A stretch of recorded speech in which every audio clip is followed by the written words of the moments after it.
आज हम लोग सीखेंगे कि एक्सेल में रोज या कॉलम्स को फ्रीज कैसे किया जाता है।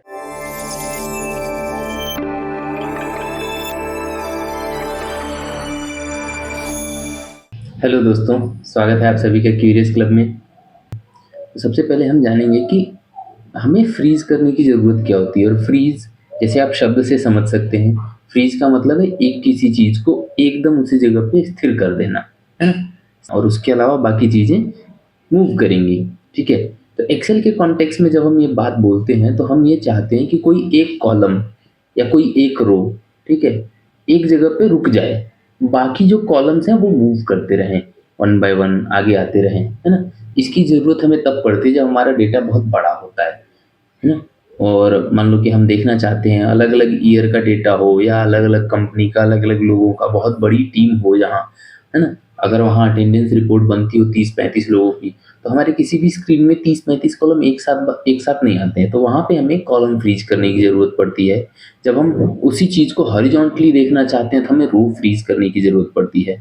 तो आइए मैं आपको एक्सेल में ले चलता हूँ और जहाँ मैं आपको ये डिटेल में बताऊँगा कि कैसे इसको किया जाता है और कैसे यूज़ करते हैं।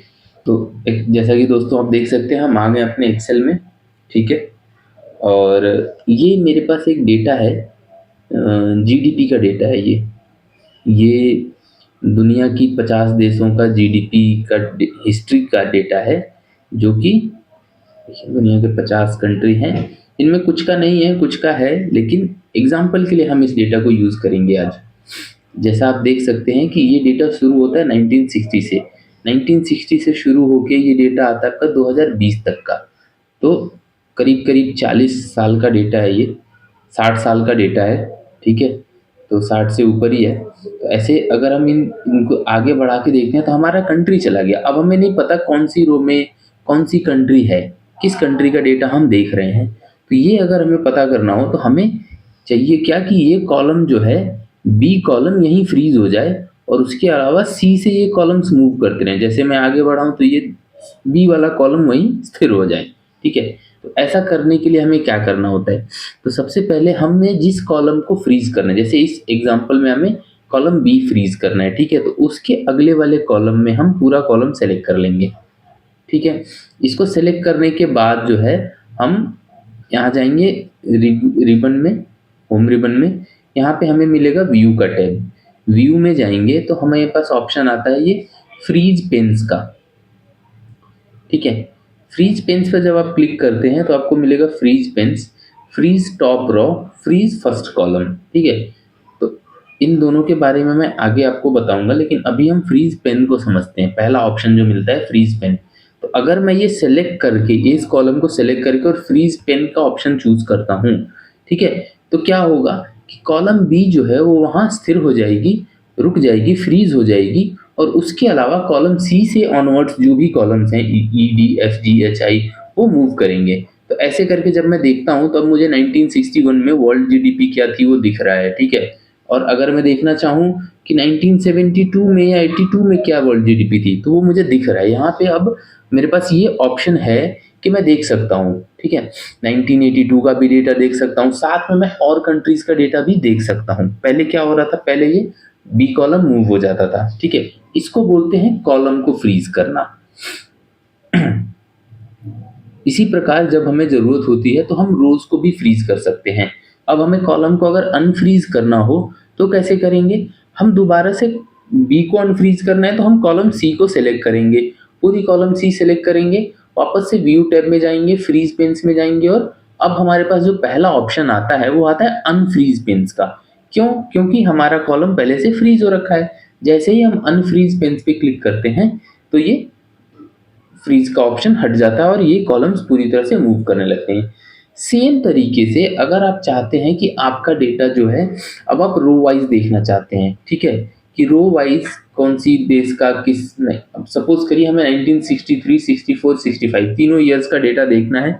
ठीक है। और धीरे धीरे हम सब कंट्रीज का देखना चाहते हैं। तो अगर हम अपने कंफ्यूजन को दूर करने के लिए कि कहीं हम कंफ्यूजन में इधर का डेटा उधर ना देखें, इसलिए हम रोज को फ्रीज करते हैं।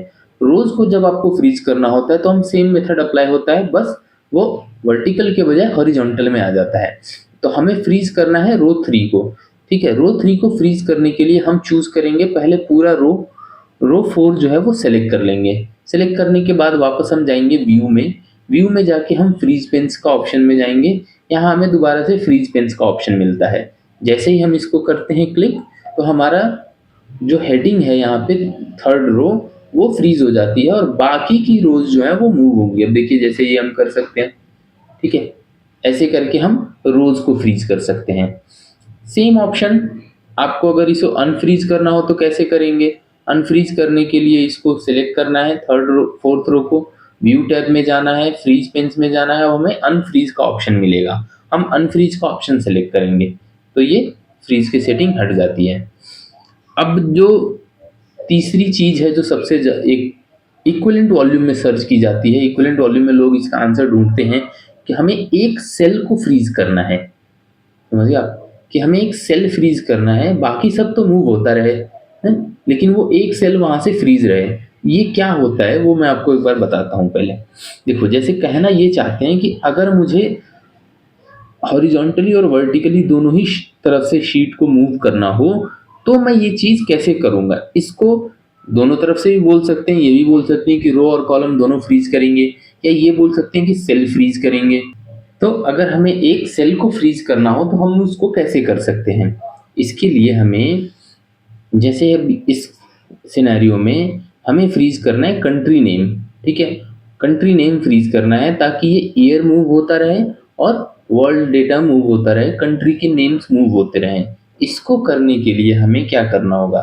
जैसे हमने पिछले ऑप्शन में कॉलम बी को फ्रीज करना था तो सी पे क्लिक किया, कॉलम थर्ड रो को फ्रीज करना था तो फोर्थ रो को सिलेक्ट किया।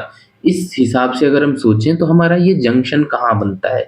हमारा जंक्शन बनता है इस सेल में, ठीक है। अगर हम इस सेल को फ्रीज करें जो कि है C4, ठीक है, कॉलम बी को करना है इसलिए एक कॉलम आगे जाएंगे, कॉलम रो थर्ड को करना है तो इसलिए एक रो नीचे आएंगे, ठीक है। ऐसा करने पे हमारा ये जंक्शन बनता है। अब हम इस सेल को सेलेक्ट करके जाएंगे व्यू टैब में, व्यू टैब से जाके फ्रीज पेन्स के ऑप्शन में जाके फ्रीज पेन सेलेक्ट करेंगे। जैसे ही हम इसको सेलेक्ट करते हैं तो हमारा जो बी कॉलम है वो फ्रीज हो चुका है। सिमिलरली हमारा जो हेडिंग है वो फ्रीज हो चुकी है, थर्ड रो फ्रीज हो चुकी है। अब ये डेटा ऐसे मूव करता है। अगर मुझे ये देखना हो कि 1974 में इराक की क्या जीडीपी थी तो ये मैं ऐसे देख सकता हूँ, अदरवाइज उन दोनों ऑप्शंस में ये फैसिलिटी नहीं थी, ठीक है दोस्तों।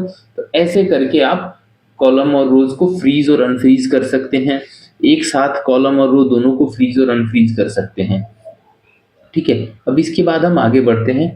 अगला हमारा जो ऑप्शन है वो फ्रीज टॉप रो है और फ्रीज फर्स्ट कॉलम है। दो ऑप्शन है हमारे पास। अगर हम इसको ध्यान से समझते हैं तो ये हमें पहले ही बता रहा है कि ये क्या करेगा, है ना। इसका कहना है फ्रीज टॉप रो। अगर टॉप रो की बात करें तो वो फर्स्ट रो होगी यहाँ पे। जैसे ही मैं फ्रीज टॉप रो सेलेक्ट करता हूँ आप ध्यान से देखेंगे कि फर्स्ट रो यहाँ पे फ्रीज हो चुकी है, ठीक है। अब मैं अगर वापस जाके अनफ्रीज करके आपको अगला ऑप्शन दिखाऊं, अनफ्रीज किया मैंने, अब मैं अगला ऑप्शन जो हमारे पास आता है वो है फ्रीज फर्स्ट कॉलम का। फ्रीज फर्स्ट कॉलम जब हम करते हैं तो इसके लिए by default first column column A ही होगा, ठीक है। जैसे ही हम फ्रीज फर्स्ट कॉलम करते हैं ये देखिए इसने तो ए कॉलम को फ्रीज कर दिया। इन ऑप्शंस को हम वहां यूज कर सकते हैं जहां डेटा बिल्कुल इस तरीके से ऑर्गेनाइज्ड है कि ए कॉलम और A1 से सारी हेडिंग शुरू होती है, ए रो से और फर्स्ट कॉलम से, ठीक है। लेकिन मोस्ट ऑफ द टाइम ऐसा होता नहीं है हमारे सिनेरियो में। हमारा डेटा कुछ ऐसा ही होता है, कभी हमारी मेन जो डेटा होता है वो बी में होता है, सी में होता है।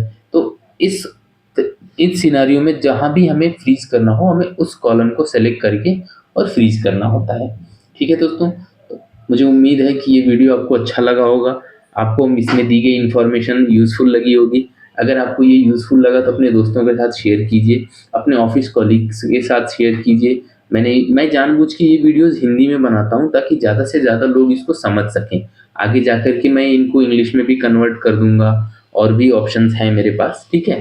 तो आज के लिए बस इतना ही। आप हमें ज़रूर बताइएगा आपको वीडियो कैसा लगा और इसको अपने दोस्तों के साथ शेयर ज़रूर कीजिएगा। तब तक के लिए धन्यवाद दोस्तों, बाय बाय।